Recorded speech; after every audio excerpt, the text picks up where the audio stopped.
সুন্দর করে বলছে, দেখা যাচ্ছে সুন্দর লাগছে কিন্তু। হ্যাঁ, সকালের খাবার মুড়ি, এখন 10টা বাজে। এই হলো দণ্ডবোধ। কেমন আছেন সবাই? আশা করুন খুবই ভালো আছেন। আর মুইও খুব ভালো আছি। মুই চলে আসছি বর্ধমান, তার কারণ ভাইয়ের বিয়ে আছে। আর বর্ধমানের বিয়ে মানে আলাদাই ব্যাপার, কারণ প্রথমবার এরকম কোনো বিয়া মুই মানে দেখিম, হয়তো কেমন করে হয় না হয় তোমারগুলোর সাথেও শেয়ার করিম। তো বিয়ার যেহেতু 2 দিন আগত মুই দিদি বাড়ি আসছো, তো আজকে সকালটা কেমন করে কাটি লাগছে আমি তোমারগুলোর সাথে শেয়ার করিম আজকে। চলো গোটাই ব্লগটা দেখি থাকো। রান কমপ্লিট করিয়া মুড়ি খায়া মুই আসলুম এলা ছাদত। আর একটা কাজ দিয়ে গেছে মোক, এটা হচ্ছে দিদি বাড়ির ছাদ। ওই যে এটা হচ্ছে প্যান্ডেল করছে, আর কোনো রান্না বান্না হবে। তারপরে আরও ওই পাশে আছে। আর একটা জিনিস দেখান তোমারগুলো, দাঁড়ান। এই যে এইটা হচ্ছে ধানের মড়াই দিদি ঘরের। ছাদের মানে পরিবেশটা আলাদাই রকম, কারণ হচ্ছে এই দেখো তালের গাছ, প্লাস হচ্ছে বাড়ির পাশে আমার সব মানে চারিপাশেতে গাছ আছে। তো দারুণ লাগছে। আর এলা যেহেতু দুপুর হয়ে গেছে, সম্ভবত 11টা কি 12টা বাজে, কটা বাজে ওই তোমার 12টা বাজে। তো এলা হচ্ছে একটা স্পেশাল জিনিস দিয়ে গেছে, কাকিমণি বানাইছে। মুই তোমারগুলো দেখে লাগছাম। আর একটা কাজও দিয়ে গেছে মোক দিদি আসি লাগছে। মানে বরের বোন হলে কি হয়, ব্যস্ত। এটা হচ্ছে কাকিমার হাতে স্পেশাল। আর এই যে এগুলা কাজ, এগুলা এলা কর্ম, তারপর তোমারগুলোর সাথে শেয়ার করে লাগছে। আজকাল আর 2 দিন আছে, আর হচ্ছে বাদ বাকি যত কাজ থাকে। তো সব থেকে বড় কথা হচ্ছে দিদি যেহেতু হচ্ছে বরের দিদি, মানে বাড়ির সব কাজ করে লাগছে সকাল থেকে উঠিয়া। মুই আর কি, মুই খালি খাওয়া লাগছুম, গল্প করে লাগছুম, আর একটা টুক টুক করে দিদিকে না হেল্প করে লাগছুম। হেল্প কিছুই করো নাই, এলাই একটা কাজ করিম। চলো তোমারগুলোর সাথে শেয়ার করে লাগছুম যা যা করিম বিয়ে বাড়ি। তোমারগুলো দেখো বর্ধমানের বিয়েও কেমন হয়।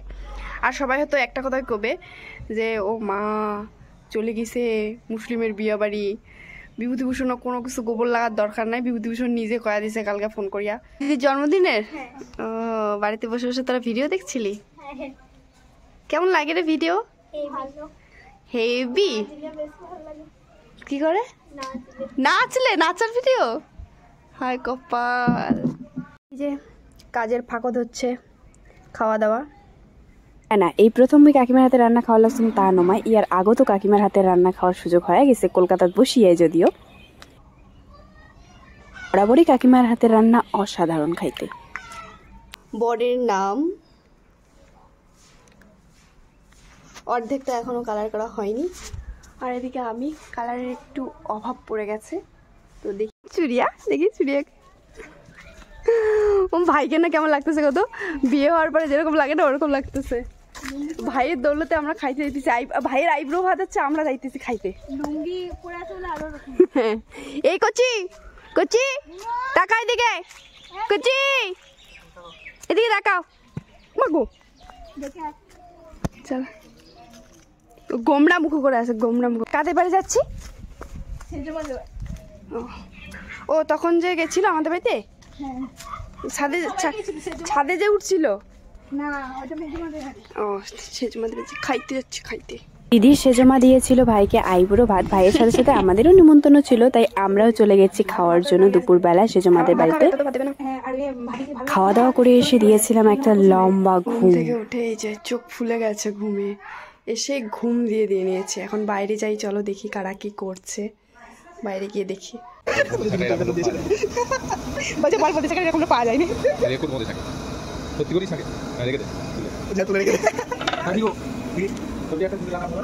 এরপর বাইরে এসে দেখি এখানে কালকের জন্য বোঁদে বানানো হচ্ছিল। ক্লিপসগুলো কিন্তু শুয়ে খাতে নিয়েছিল। কি প্রো ক্যামেরাম্যান হয়ে গেছে বলো এখন। ভাইয়ের আইব্রো ভাত তো রাতে দিবা? হ্যাঁ, বৌদিরা রান্না না গেলে ভালো হইতো, এগুলো কাজ টুকটাক করে হয়ে যেত। তাও আমি একটু হেল্প করি, তাহলে হয়ে যাবে।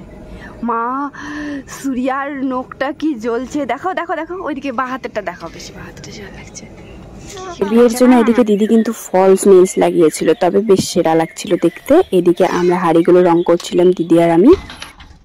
ভেবেছিল বৌদিরা আসলে একসঙ্গে সবাই মিলে করবে, কিন্তু বৌদিরা তখনো পর্যন্ত আসেনি। তাই হাড়িগুলো রং করার পরে এদিকে ভাইয়ের গায়ে হলুদের ধুতিটা এখানে হলুদ কালার দিয়ে এখানে রং করছিল সবাই মিলে। এই প্রথমবার দেখলাম যে গায়ে হলুদের আগেই ধুতিতে হলুদ রং দিয়ে এরকম ভাবে সুন্দর করে সাজানো হয়, আর সবাই মিলে এই ধুতিটা রং করেছে। হাফসিকে চুমুই কাজ করিয়া শুতে আসো এখানে, দেখা যাক কি করি, তারপর ওগুলো তোমার সাথে শেয়ার করে লাগছো। বাইরে এসে দেখি প্রায় সন্ধে হয়ে গেছিল। এদিকে কাকিমারা কালকের জন্য পিঠে বানাচ্ছিল। এবার এখানে বসে বসে দিদি বড়মাকে জিজ্ঞাসা করছিলাম যে এই পিঠে কি কি দিয়ে বানানো হচ্ছে। রাজবংশীতে ব্লগটা শুরু করলে পরে মনে হলো দিদি বাড়ি থেকে যেহেতু অনেকেই এই ভিডিওটা দেখবে, অনেকেই কিছু কিছু কথা বুঝতে পারবে না, তাই ভাবলাম সব মিলেমিশেই করানো যাক এই ব্লগটাতে। রাতে যেহেতু ভাইকে আইব্রো ভাত দেওয়া হবে, তাই এখানে ফুলগুলো রেডি করে নিচ্ছিলাম আমরা। এই ফুলগুলো আমি যাদবপুর থেকেই নিয়ে এসেছি। আইব্রো ভাত দেওয়ার আগে এখানে সবাই মিলে বসে পড়েছিল তত্ত্ব সাজাতে। কি সুন্দর করে শাড়ি দিয়ে একটা মাছও বানিয়ে দিচ্ছিল একটা বৌদি। যেহেতু একটা ব্লগে দেখা সম্ভব নয়, পরের ব্লগগুলো দেখার জন্য চ্যানেলটাকে সাবস্ক্রাইব করে পাশে থেকেও। দেখা হচ্ছে খুব তাড়াতাড়ি নেক্সট ব্লগে। টাটা।